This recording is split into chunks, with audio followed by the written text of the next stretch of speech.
off it. Tucker and I followed the short path to the beach, and I kicked off my flip-flops next to a palm tree. I took a deep breath of the salt air as I stretched out my toes in the powdery sand. The sky above was clear blue, but billowy clouds nestled along the horizon as they waited for the sun to settle in for the night. We had the beach all to ourselves and walked toward the shallow water. It was Tucker's first experience of the ocean, and he sniffed at the bubbly white foam that left a crooked little trail along the water's edge. He sat down and watched as I waded out into the water. I looked back at Tucker, who had just discovered his first coconut. He pounced on it and paraded up and down the beach, carrying it in his mouth. I laughed out loud, and he wagged his tail in reply.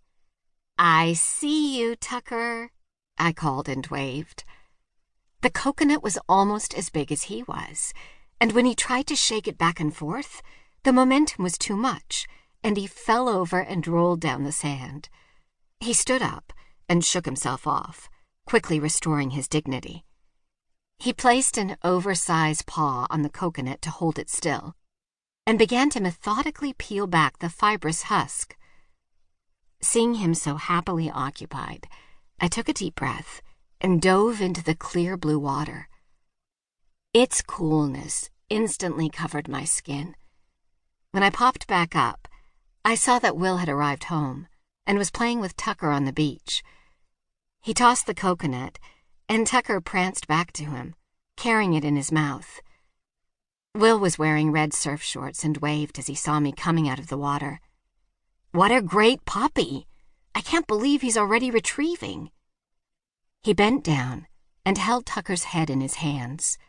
"Welcome to our ohana, little fella." Will carried his surfboard toward the shore as Tucker toddled after him with the coconut in his mouth. He stopped just short of the water's edge and looked at Will with a hopeful expression on his face. I stepped out of the water and bent down to pet Tucker. He certainly was the perfect addition to our ohana, our family. "There's something very special about this puppy," I said. "I think he may be the best one we've ever had." "You say that about all of them," Will teased. His blue eyes twinkled as he leaned down and gave me a kiss before paddling out toward the waves. "And I'm always right," I shouted after him, laughing. I sat on the beach, and Tucker curled up next to me. I stroked the downy fur on his head and noticed his ears were a little darker gold than the rest of his coat. They had tiny waves that looked like they'd been crimped with a curling iron. He rested his chin on my knee as we watched Will catch a few waves. The horizon began to glow with orange and pink streaks where the water met the sky. "There is something special about you, Tucker," I said, as he snuggled in a little closer. "I can't wait to see what your calling in life will be." I picked up a handful of sand and noticed the subtle colors of the tiny grains as they fell slowly through my fingers. They reminded me of a poem I liked by William Blake called Auguries of Innocence. To see a world in a grain of sand, and a heaven in a wildflower. Hold infinity in the palm of your hand, and eternity in an hour. It had been 5 years since I'd sold my CPA practice and taken a leap of faith to follow my childhood dream of training assistance dogs. For the first time in my life, I felt like I was fulfilling my purpose and was exactly where I was meant to be.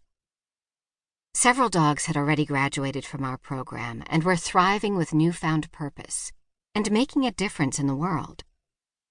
We currently had 4 heroes in training, and I couldn't wait to introduce Tucker to his classmates the next day. The sun was just setting as Will paddled back to shore. He carried his surfboard in one arm and picked up the sleeping Tucker in the other. I carried Tucker's prized coconut as we headed back to our cottage with growling